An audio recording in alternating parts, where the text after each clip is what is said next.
Uma boa noite a todos. Boa noite. Vamos abrir a Bíblia, 1 aos Coríntios, capítulo 8, versos 1 a 8. E o título do meu sermão essa noite diz assim: Um só Deus, o Pai. Enquanto vocês abrem a Bíblia aí, é importante que vocês entendam que o mundo do estudo da Bíblia é um mundo que tem muita controvérsia, muita coisa polêmica, muita coisa complicada por várias razões, tá? São questões complicadas em sentido teológico, filosófico, racional. Às vezes são coisas complicadas em sentido assim político, social, familiar. São as implicações dos textos bíblicos para a realidade da vida. Vamos pensar assim, olha, a Bíblia diz: amem uns aos outros. Aí tem um marido que bate na esposa. Você entende que essa mensagem bíblica, que a gente deve amar as pessoas, vai incomodar esse camarada que gosta de bater na esposa? Ele tem que entender que ele está errado, ele tem que se arrepender, ele tem que ser transformado. Então você entende que um texto da Bíblia pode mudar uma vida de uma pessoa numa casa, numa família, assim também numa sociedade, numa igreja, em qualquer lugar. E com certeza, quando eu digo para o homem que bate na mulher que ele tem que amar a mulher dele, ele vai reclamar, ele vai dizer que ele não crê. Essa Bíblia foi inventada por homens, isso aí não tem nada a ver, eu faço a minha vida do jeito que eu quiser. E esse é um pouco do pano de fundo que explica para a gente por que pregar a Bíblia, ensinar a Bíblia não é uma coisa fácil. Porque existe resistência da parte humana. Além dessa resistência, existem temas difíceis de entender. E talvez um dos temas mais difíceis de entender, por incrível que pareça, seja o tema sobre Deus. Deus existe? Essa já é uma primeira pergunta muito difícil de responder. Muito difícil. Agora, se a gente passa essa etapa e a gente crê e a gente entende que Deus existe, ainda restam as perguntas. Como que Deus é? Ele é bom? Ele é mau? Ele é 1, ele é 2, ele é 3, ele é 1000? Como que Deus é? Ele é uma pessoa? Ele não é uma pessoa? São perguntas complicadas da gente responder. E hoje a gente vai conversar um pouquinho sobre a doutrina da Trindade, que é uma doutrina polêmica, complicada, não é uma doutrina simples, tá bom? E a gente vai usar por base o texto de Paulo aos Coríntios no capítulo 8 da primeira carta. E assim com a Bíblia aberta, então vamos orar para que Deus fale ao nosso coração. Oremos. Papai do céu, eterno e querido, obrigado porque a Tua palavra está aberta esta noite, Pai. Fala ao nosso coração de forma poderosa e clara e nos ensina a Tua verdade em nome de Jesus. Amém. Então a Bíblia diz assim em 1 Coríntios capítulo 8, a partir do verso 1. No que se refere às coisas sacrificadas a ídolos, reconhecemos que todos somos senhores do saber. O saber ensoberbece, mas o amor edifica. Se alguém julga saber alguma coisa com efeito, não aprendeu ainda como convém saber. Mas se alguém ama a Deus, esse é conhecido por ele. No tocante à comida sacrificada a ídolos, sabemos que o ídolo de si mesmo não é nada no mundo, e que não há senão um só Deus. Porque ainda que há alguns que se chamam deuses, quer no céu, quer sobre a terra, como há muitos deuses e muitos senhores, todavia para nós há um só Deus, o Pai, de quem são todas as coisas e para quem existimos, e um só Senhor Jesus Cristo, pelo qual são todas as coisas, e nós também por Ele. O centro da discussão de Paulo nesse texto que a gente lê, não é Deus, conquanto Deus seja muito importante nesse contexto. Agora, vamos relembrar rapidinho. Corinto é uma cidade pagã, e pagãos adoram deuses variados. Deuses de pau, de pedra, deuses filosóficos, demônios, sabe-se lá mais o que as pessoas adoram. E o ser humano tem essa necessidade de adorar, e de ligar as coisas da sua vida com os deuses que ele crê e que ele segue. E é muito normal que a população pagã de Corinto coma carne, mata o animal que vai comer e oferece a um deus de pau, a um deus de madeira, a um deus de pedra. Honra aquele deus com aquele sacrifício. E agora essa carne é de Zeus, de Apolo, de Netuno, de sei lá o quê. Está entendendo a questão? Só que aí vem aquela implicação social. O camarada come carne, vai no mercado comprar carne. Mas todas aquelas carnes estão sacrificadas a ídolos, a deuses. E aí Paulo vai discutir sobre isso. Ele vai dizer que o ídolo de si mesmo ele não é nada, zero. Você sacrificar um pedaço de arroz, um pedaço de pão, uma maçã, uma carne, um bife, qualquer coisa, para um Deus que não existe, não torna esse Deus que não existe uma realidade. Não importa na sua cabeça, não muda nada. O ídolo não é nada, mas há um só Deus. E ele vai dizer, né? Quer sobre a terra, quer no céu, tem muitos que se chamam deuses e senhores, mas para nós há um só Deus, o Pai, e um só Senhor, Jesus Cristo. Eu preciso ser bem franco com vocês e dizer que algumas pessoas concluem que esse texto é um texto antitrinitariano, que é um texto que nega a divindade de Cristo ou a divindade do Espírito Santo. Por quê? Porque está escrito um só Deus, o Pai. É a linguagem do texto. Para nós há um só Deus, o Pai.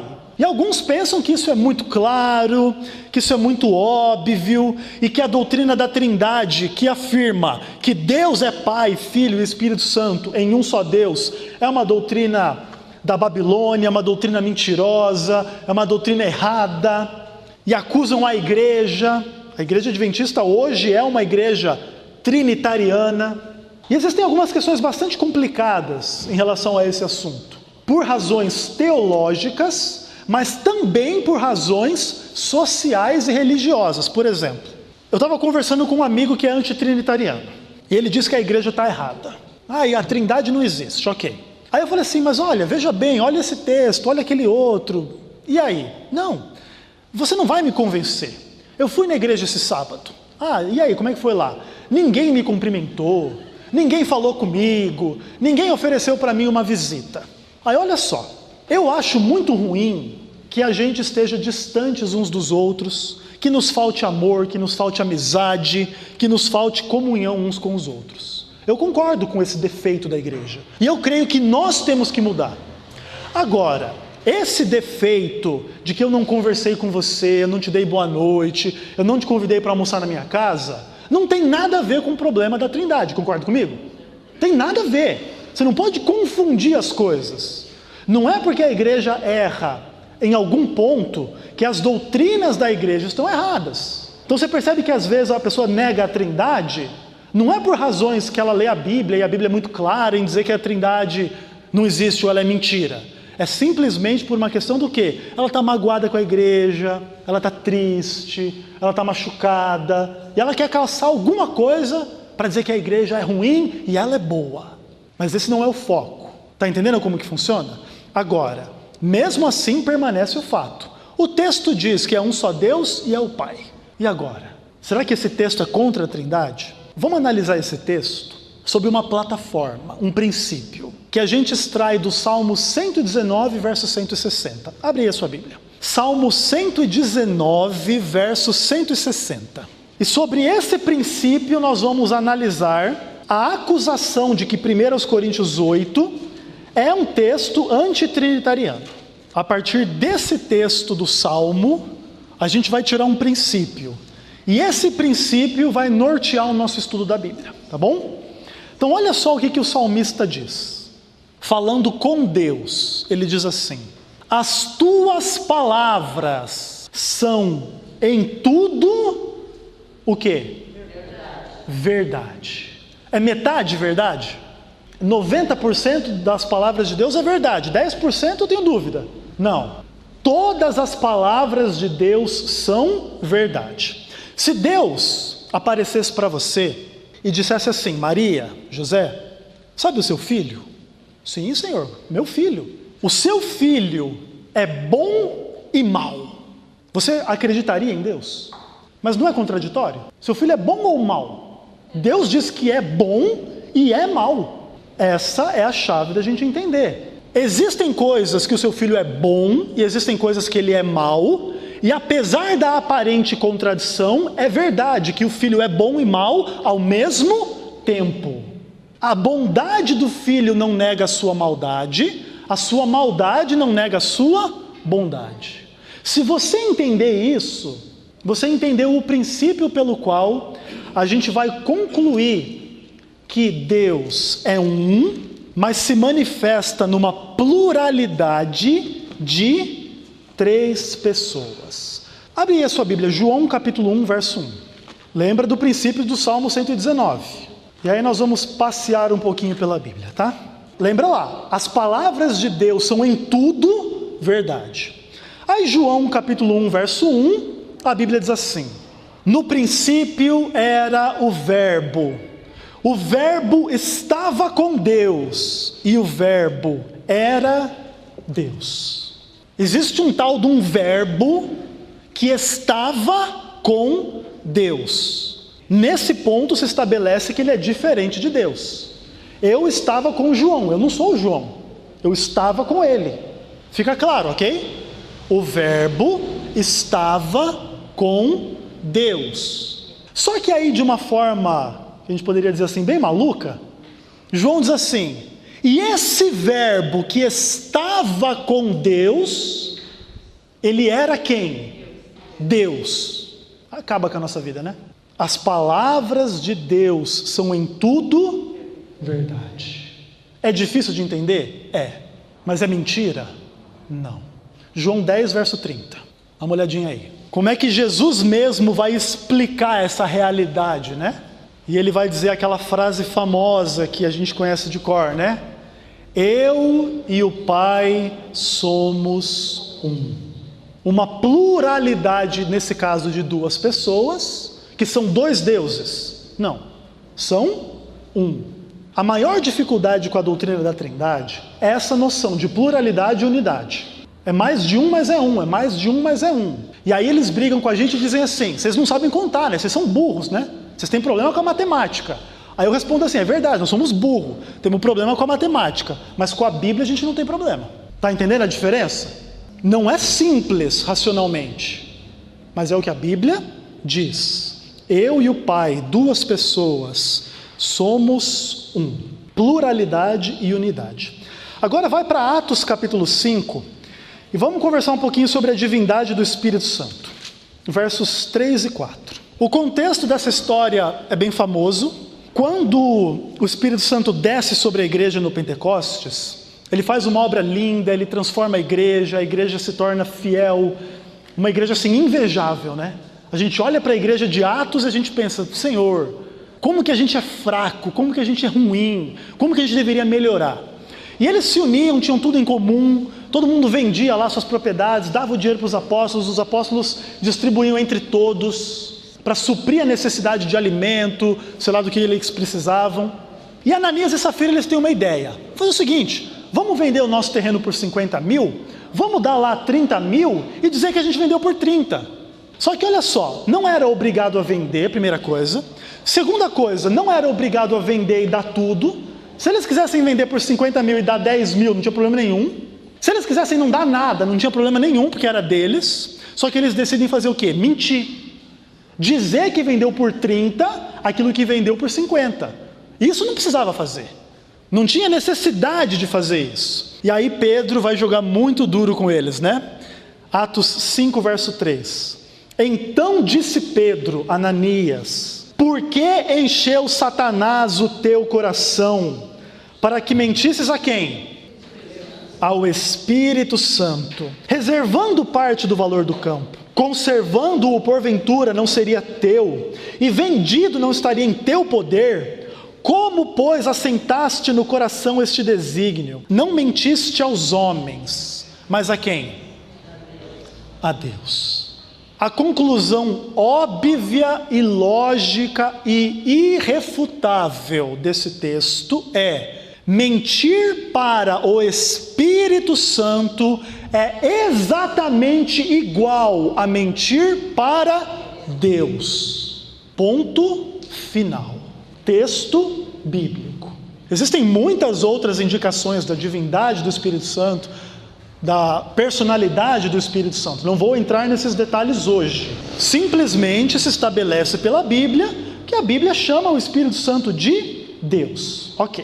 Entretanto, a gente precisa entender que essas três pessoas da divindade, elas não podem ser confundidas.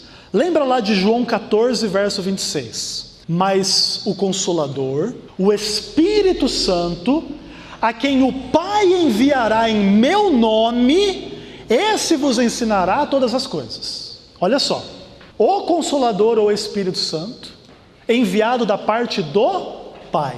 Você não pode confundir Espírito Santo com o Pai. É um que envia o outro, é um que vai da parte do outro. Enviado em meu nome, é Cristo que está fazendo essa oração. Então eles estão divididos em João 14, 26. Cada um é um diferente. Um é o Pai, outro é o Filho, outro é o Espírito Santo. Só que lembra que as palavras de Deus são em tudo verdade. E às vezes, sabe que a Bíblia, entre aspas, confunde o Pai com o Espírito Santo, o Filho com o Espírito Santo, o Pai com o Filho? Por exemplo, lembra lá de Mateus 1, 18, né? O anjo aparece para Maria e diz que ela vai ter um filho gerado do Espírito Santo. Filho de quem? Quem era o pai de Jesus? Deus. Você percebe que nesse caso a Bíblia não faz diferença praticamente entre um e outro? Foi gerado pelo Espírito Santo, mas é filho do Pai, é a mesma coisa. A Bíblia não se preocupa em diferenciar um do outro. Você não vai encontrar em nenhum texto da Bíblia escrito assim: Jesus, o Filho do Espírito Santo. Jesus, Filho de Deus. Ponto final. Então, você vê aí a unidade entre o Espírito Santo e o Pai, nesse caso. Agora, existem outros exemplos. Por exemplo, dá uma olhadinha em João 21. Olha que texto interessante, bem pertinho aí de Atos. João 21, a partir do verso 3, a Bíblia vai nos contar uma história interessante. Ela diz assim: disse-lhes Simão Pedro: vou pescar. Disseram também os outros: também nós vamos contigo. Saíram e entraram no barco, e naquela noite nada apanharam.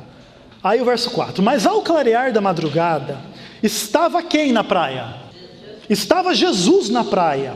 Todavia os discípulos não reconheceram que era ele. Perguntou-lhes Jesus: filhos, tendes aí alguma coisa de comer?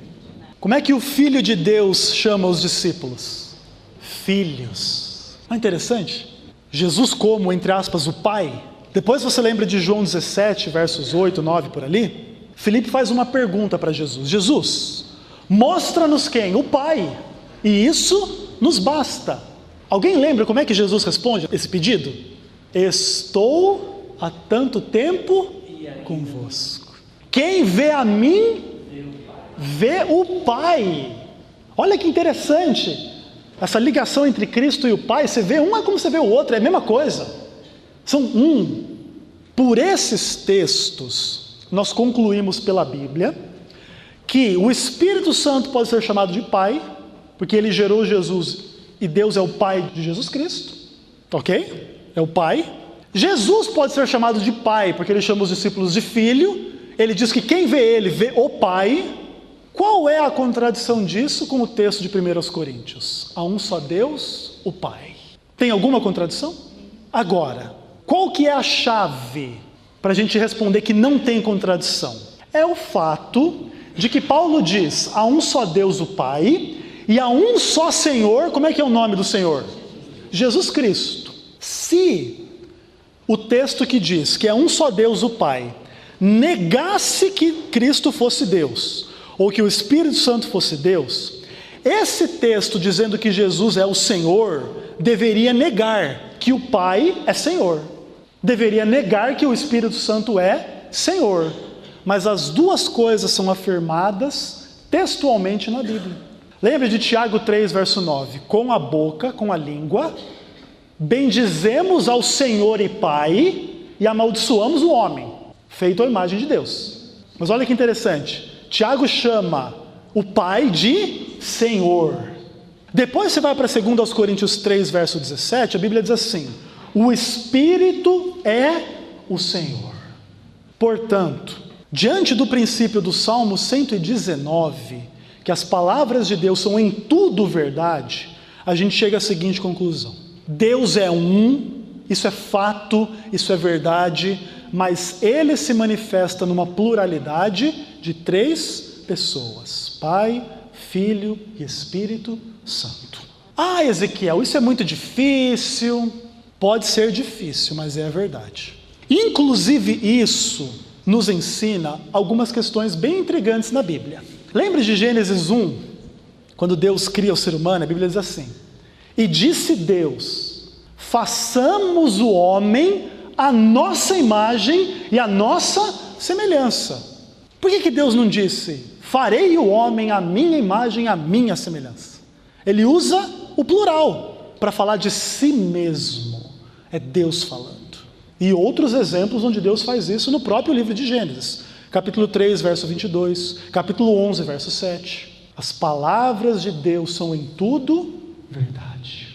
Sabe, meus irmãos, o estudo da Bíblia não é um estudo tão simples como a gente gostaria. De fato, nós gostaríamos que as coisas fossem mais simples. Porém, Deus, na sua sabedoria, Ele nos deu uma palavra profunda e compreensível, mas para você compreender ela, você tem que cavar um pouquinho mais fundo.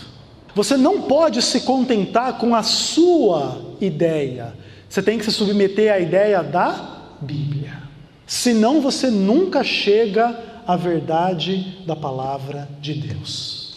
Diante disso, a gente começa a entender por que o movimento antitrinitariano adora acusar a Bíblia de estar adulterada. Entra na internet, vê aí essa discussão antitrinitariana. Você vai ver eles dizendo assim: Mateus 28, que é o texto que diz para batizar em nome do Pai, do Filho e do Espírito Santo, é um texto mentiroso, é um texto adulterado, é um texto romano, é um texto da Babilônia, mas está na Bíblia.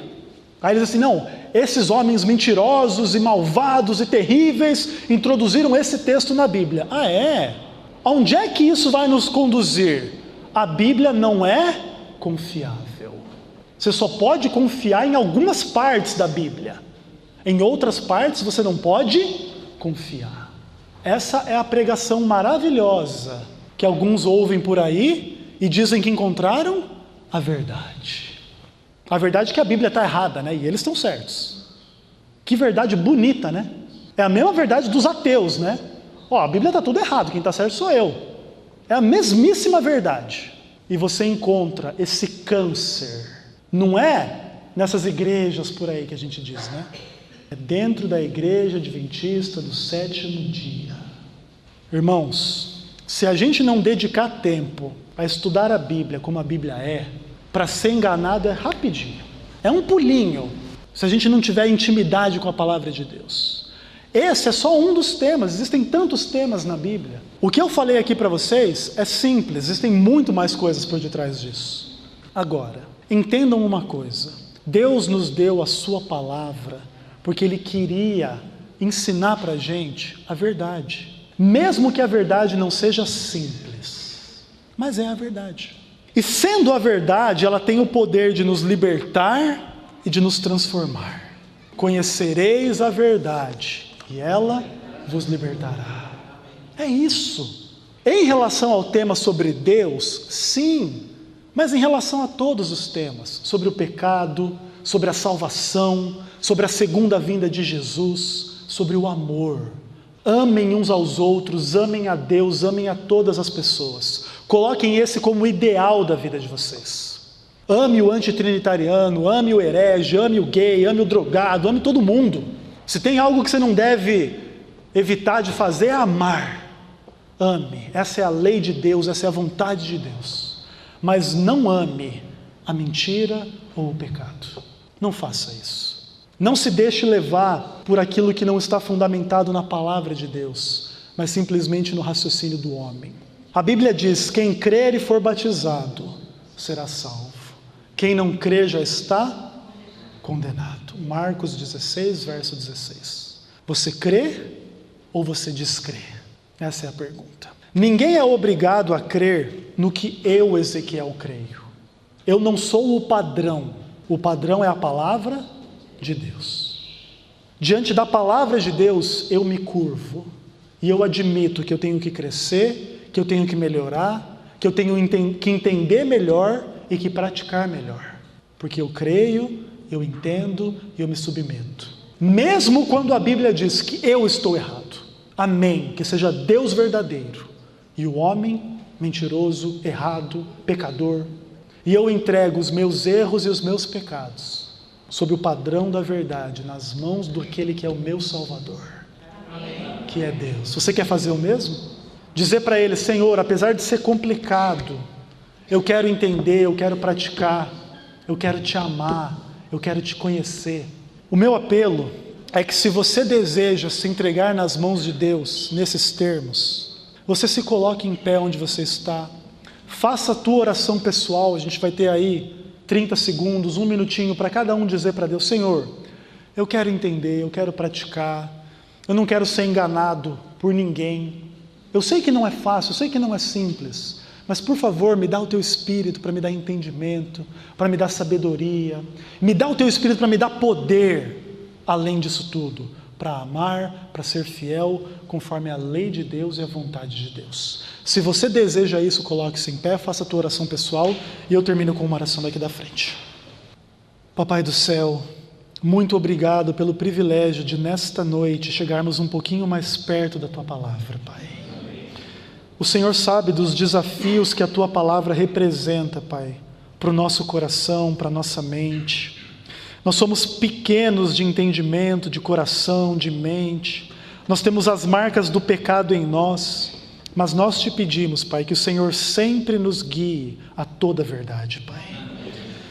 Senhor, esse tema sobre o Senhor, sobre Deus, é o tema mais bonito que há na Bíblia, Pai.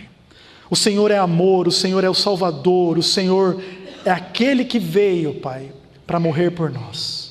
Nós Te aceitamos como nosso Salvador, Senhor Jesus. Nós aceitamos o Teu Espírito como Deus em nós, para nos convencer, para nos transformar, e nós submetemos a nossa vida à autoridade do Pai. Por favor, Deus, fala ao nosso coração a cada dia, perdoa os nossos pecados a cada dia, e nos salva para o Teu reino, conforme a Tua palavra, Pai. Salva também a nossa família, a nossa comunidade, e nos usa como instrumentos de salvação. Fica conosco no restante deste culto. Fica com o recital, fica com a peça, fica com cada um. Que a Tua graça nos baste para a salvação. Em nome de Jesus.